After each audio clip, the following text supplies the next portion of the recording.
তোর কত বড় সাহস, ছোট লোকের বাচ্চা, আমার শরীরে হাত দিস? মানে কি বলছো এসব? আমি ছোট লোক?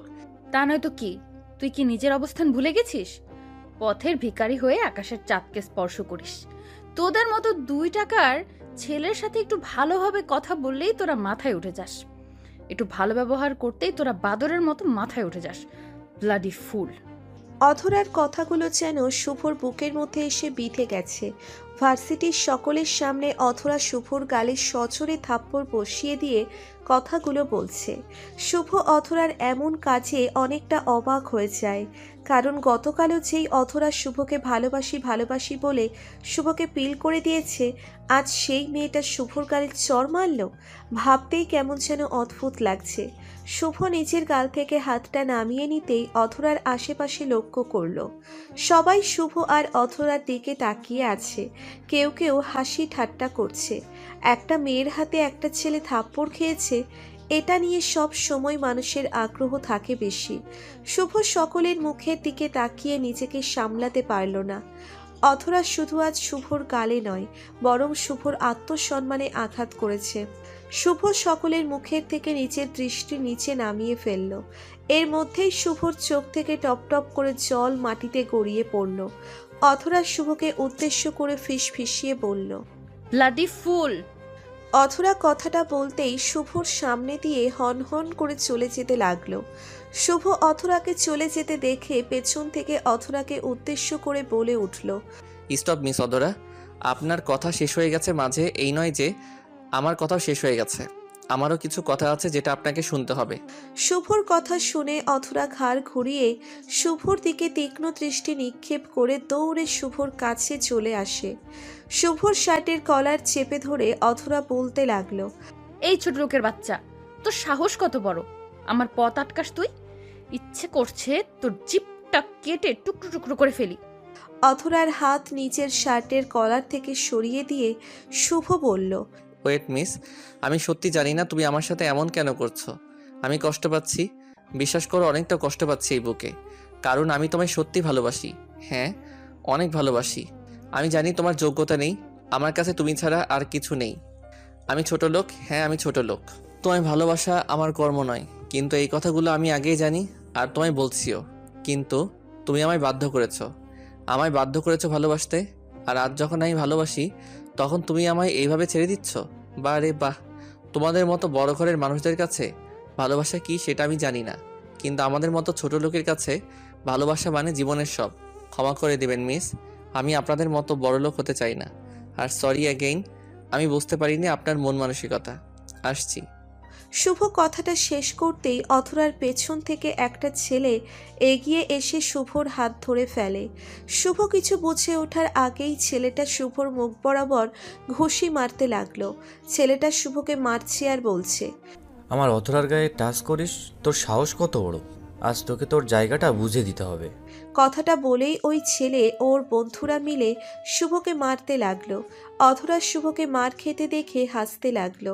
শুভ পড়ে পড়ে মার খাচ্ছে। এতগুলো লোকের সাথে পেরে ওঠার মতো লোক শুভ নয়। শুভ মার খেতে থাকলো।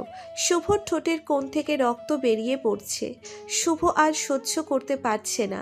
অধরা দেখতে পেল ভার্সিটির সামনে লোক জড়ো হয়ে যাচ্ছে, তাই অধরা ছেলেটাকে উদ্দেশ্য করে বলল, এই রোহান, হয়েছে তো। এই ছোট লোকের বাচ্চাটা তো মরে যাবে, ছেড়ে দাও। আমি চাই না এই ছোট লোকের বাচ্চাটা মরে যাক, আর আমরা কোনো ফালতু ঝামেলায় পড়ে যাই। চলো।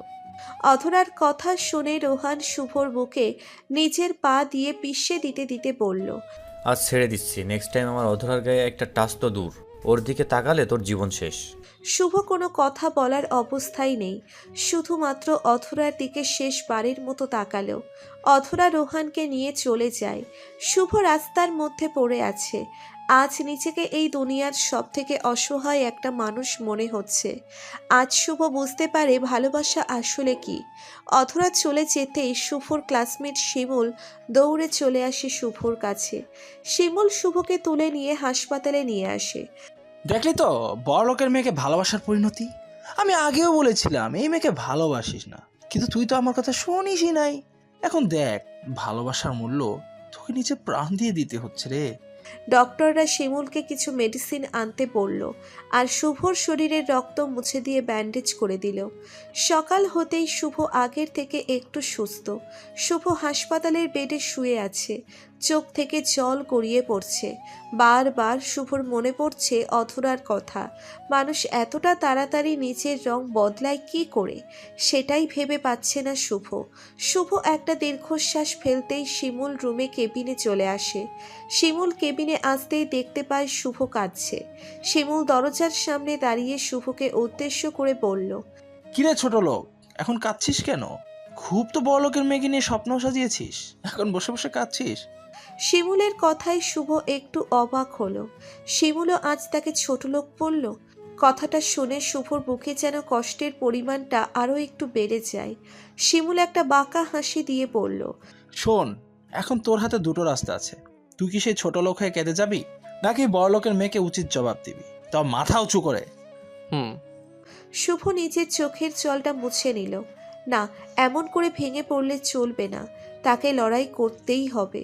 সব কিছুর উচিত জবাব তাকে দিতেই হবে। শুভ শিমুলের সাথে হোস্টেলে ফিরে এলো। হোস্টেলে আসতেই শুভর ভাঙা ফোনে একটা কল আসলো। কল আসতেই শুভ ফোনটা হাতে নিল। ফোনটা হাতে নিয়ে শুভ দেখতে পায় তার মা কল দিয়েছে। শুভর এই দুনিয়ায় তার মা ছাড়া আপন বলতে কেউ নেই। বাবা অনেক আগেই মারা গেছে। এই শহরে শুভ পড়াশোনা করতে এসেছে আর নিজের ভাগ্য উন্নত করতে এসেছে। শুভ ফোনটা রিসিভ করতেই ওপার থেকে মা বলে উঠল, কি রে খোকা, কাল এতগুলো কল দিলাম, একটা কলও রিসিভ করিস নাই। তুই ঠিক আছিস তো বাবা? হ্যাঁ মা, আমি ঠিক আছি। আসলে পরীক্ষার চাপে খেয়াল করি নাই। কিছু বলবে মা? না, বলছিলাম আমি কিছু টাকা তোর কাছে পাঠাতে চাই। এত বড় শহরে কিভাবে থাকছিস কে জানে, তাই কিছু টাকা। মা, তোমায় টাকা পাঠাতে কে বলেছে? আর তুমি বা টাকা পেলে কোথায়? আসলে বাবা, আমাদের পাশের বাড়ির জাহানারা আছে না, ওদের বাড়িতে কিছু কাজ ছিল, আমি করে দিছি, তাই কিছু টাকা দিছে। ওই টাকাগুলোই। মায়ের কথাগুলো শুনে শুভ আর সহ্য করতে পারল না। ফোনটা নিচের বুকের সাথে শক্ত করে চেপে ধরে এক হাতে নিচের মুখটা চেপে ধরে চিৎকার করে কেঁদে উঠল। শুভর কান্না করার পেছনের কারণ হলো শুভ এই 6 মাস তার বাড়ি থেকে পাঠানো টাকাগুলো অধরার জন্য ছোটোখাটো গিফট কিনতে ব্যয় করেছে। অথচ শুভর মা সেই টাকাগুলো মানুষের বাড়িতে কাজ করে পাঠিয়েছে। শুভ নিজের মাকে কষ্ট দিয়ে একটা মিথ্যে ভালোবাসার মিথ্যে সম্পর্কের পেছনে উড়িয়েছে। কথাগুলো ভাবতেই শুভর ভেতরটা দুমড়ে গেল। শুভ ফোনটা পুনরায় কানের কাছে ধরে বলল, মা, ও টাকাগুলো তোমার কাছে রাখো। আমার কাছে টাকা আছে। আমার প্রয়োজন হলে আমি ঠিক তোমার থেকে চাইবো। কি রে খোকা, তোর গলাটা এমন লাগছে কেন? কি হয়েছে, মাকে বলবি না? না মা, আমার কিছু হয়নি। ওই একটু হয়তো ঠান্ডা লেগেছে। আচ্ছা মা, শোনো, আর কখনো কারো কাজ তুমি করবে না। নিজের খেয়াল রাখবে। আমি এখন রাখছি। শুভ দ্রুত কলটা কেটে দিল। শুভ পারছিল না নিজের চোখের জলকে আটকাতে, আর মা তো মনের কথা বুঝে ফেলে। শুভ চায় না মা তার মনের কথাগুলো জেনে ফেলুক, তাই শুভ কলটা কাট করে দিল। সকাল হতেই শুভ নিজের বিছানা থেকে উঠে পড়ল। শুভ সারা রাত ঘুমাতে পারেনি। সারা রাত ধরে শুভ শুধু ভেবেছে কি করে নিজের লাইফটাকে বদলানো যাবে, কেমন করে নিজেকে ওই অধরার সামনে যোগ্য করে তুলে ধরা যাবে। এই কথাগুলো শুভকে ঘুমাতে দেয়নি। শুভর বারবার মনে পড়েছে অধরার করা সেই দিনের ব্যবহার, যেই ব্যবহার শুভ কখনো কল্পনা করেনি। শুভ বিছানায় বসে বসে কথাগুলো ভাবছে। হঠাৎ করে শুভ দেখতে পেল ভার্সিটিতে যাবার সময় হয়ে গেছে। শুভ রেডি হয়ে নিল। ভার্সিটিতে যাবার পথে শুভর চোখ পড়ল একটা নোটিশ বোর্ডে। একটা চাকরির খবর ছিল নোটিশ বোর্ডে। শুভ ভেবেছে পড়াশোনা শেষ করে চাকরি করবে, কিন্তু না, একটা চাকরির খবর যখন সামনে আসে তখন আর বিলম্ব করা উচিত হবে না। শুভ ভালো করে নোটিশটা পড়ে জানতে পারলো ইন্টারভিউ হবে আগামীকাল। শুভ ওখানে কিছু সময় দাঁড়িয়ে থেকে নোটিশটা ভালো করে পড়ল। অতঃপর ভার্সিটির উদ্দেশ্যে চলে যায়। ভার্সিটিতে পা রাখতে শুভ দেখতে পায় অধরা আর রোহান ভার্সিটির ক্যাম্পাসে বসে বসে আড্ডা দিচ্ছে। শুভ কোনো কথা বলল না, সোজা নিচের ক্লাসের দিকে চলে যায়। ভার্সিটির অনেকে অনেক ধরনের কথা শুভকে উদ্দেশ্য করে বলছে, কিন্তু শুভ কারোর কথার বিপরীতে কোনো শব্দ করল না। পরদিন সকালে শুভ ইন্টারভিউ দিতে রেডি হয়ে বাড়ি থেকে বেরিয়ে যায়। কিছু দূর হেঁটে যাওয়ার পর শুভ হঠাৎ করে দেখতে পায় একটি মেয়ের সাথে রাস্তার কিছু বখাটে ছেলে অসভ্যতামি করছে। শুভ সব সময় নারীদেরকে সম্মান করে, আর যদি দেখে কোনো নারীকে কেউ অপমান করছে তখন শুভ তা সহ্য করে না। শুভ মেয়েটির দিকে এগিয়ে চলে আসে। এতগুলো ছেলের সাথে মোকাবিলা করার মতো সাহস শুভর নেই। শুভ মেয়েটির কাছে এসে বলল, এই যে মিস শুনছেন, আপনাকে বলছি, আমি পুলিশ অফিসার শুভ খান। আপনার সাথে একটু কথা ছিল। শুভ কথাটা শেষ করতেই মেয়েটি শুভর দিকে দৃষ্টিপাত করলো। দৌড়ে শুভর কাছে এসে বলতে লাগলো, স্যার দেখুন না, এই ছেলেগুলো আমার গাড়ি থামিয়ে আমার সাথে অসভ্যতামি করার চেষ্টা করছে। আপনি আমাকে একটু হেল্প করুন। মেয়েটির কথা শেষ হতেই শুভ ছেলেগুলোর দিকে তাকাতেই ছেলেগুলো ভয়ে দৌড়ে পালিয়ে যায়। শুভ ছেলেগুলোকে পালাতে দেখে মুচকি হাসল, অতঃপর মেয়েটিকে উদ্দেশ্য করে বলল, সরি, আমি আসলে পুলিশ না। আপনাকে বিপদে পড়েছেন দেখে এই মিথ্যাটা বলেছি। আপনি এখন সেফ আছেন, এখন যেতে পারেন। জি ধন্যবাদ।